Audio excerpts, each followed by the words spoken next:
Question 5 is a functions question, and we've got to differentiate f of x and show that it's equal to this, and we've got a, b's and c's as constants to be found.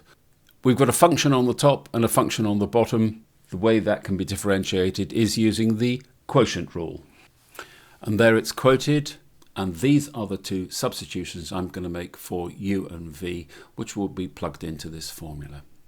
So first of all, v multiplied by the differential of u, which is simply 2, minus u dv 2x.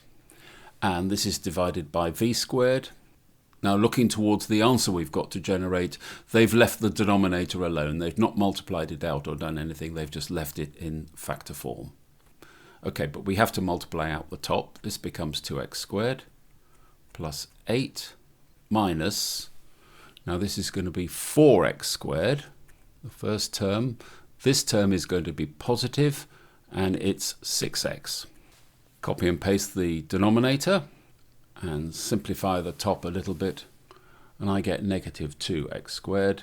Putting the x squared terms together, this is plus 6x plus 8. So therefore I can say that a is equal to negative 2, b is equal to 6, and c is equal to 8. And those are the answers for part A. Part B. So having found the differential, we've got to now use it to find the values for x for where f is decreasing. I'm not saying our function looks anything like this, but here we have a function which is decreasing up to the yellow dotted line and then increasing afterwards.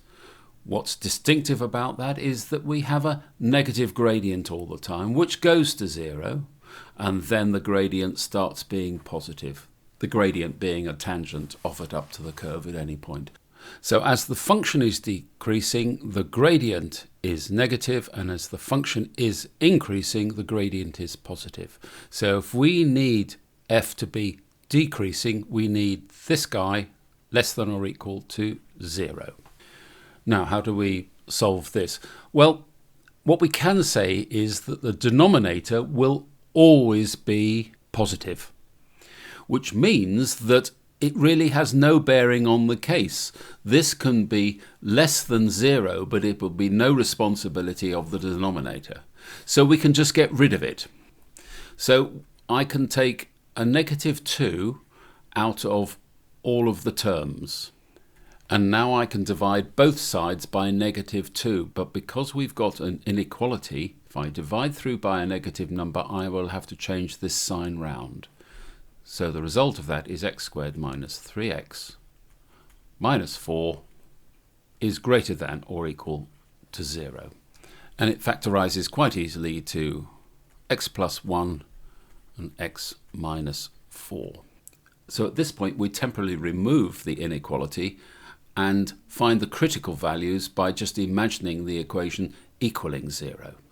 And I can say at the critical values, x is equal to negative 1 and x is equal to 4. So these are the points that the gradient falls to 0. But what about the increasing and decreasing thing? Well, here is one of the roots at x is equal to minus 1, and here's the other root at x is equal to 4. It's a U-shaped quadratic, and as you can see, it's greater than 0 coming up to x is equal to negative 1, and it is greater than 0 again when x is 4 and above. So all we've got to do is write that down. So there it is written down. The function is decreasing when x is less than negative 1 and greater than x is equal to 4. And that completes that question.